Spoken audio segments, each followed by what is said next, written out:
अस्सलाम वालेकुम है ना, मैं हूँ आपका अपना ना फैसरा में। तो मैं है ना ये सिर्फ़ और सिर्फ़ ये प्रोग्राम सिर्फ़ और बच्चों के लिए है। ये बच्चों ने देखना है, बड़े ना देखें। और बच्चों आपने है ना स्पेशल यानी कि ये मेरा प्रोग्राम देखना है। ये मैं है ना सजाद यानी ऑफ़िशियल चैनल से यानी कि बात कर रहा हूँ आपके साथ। मैं है ना आपके लिए लेके आऊँगा बड़ी खूबसूरत कहानियाँ, बच्चों के लतीफ़े। और मुझे है ना एक लतीफ़ा याद आ गया। एक है ना हाथी होता है, तो वो ना स्विमिंग पूल में है ना नहा रहा होता है बड़े मज़े के साथ। एक है ना चूहा आता है, तो चूहा हाथी को कहता है बाहर आ है। तो वो हाथी कहता है मैंने नहीं आना। वो कहता है तूने सुना नहीं, बाहर आ। हाथी फिर कहता है एक बात क्या है मुझे बताओ तो सही। वो कहता है बाहर आता है कि नहीं आता।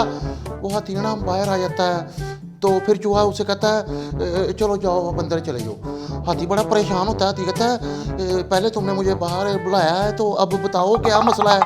वो चूहा कहता है मैंने सिर्फ ये देखना था कि तुमने मेरी निक्कर तो नहीं पहनी हुई।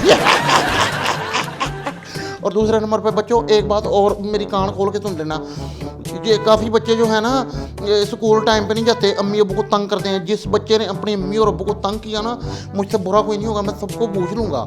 ये टाइम पे स्कूल जाना। और जो बच्चे रात को, काफ़ी बच्चे हैं जो रात को लेट सोते हैं, तो जल्दी सोना है आपने। तो मैं आपको इनके रंगारंग की कहानियाँ भी लेके आऊँगा आपके लिए सजाद जानी ऑफिशियल चैनल पे। वो हमारा चैनल है, आपने इसको लाइक करना, सब्सक्राइब करना है और शेयर करना है। ये सिर्फ बच्चों के लिए है। इंशाअल्लाह ताला। Bye bye.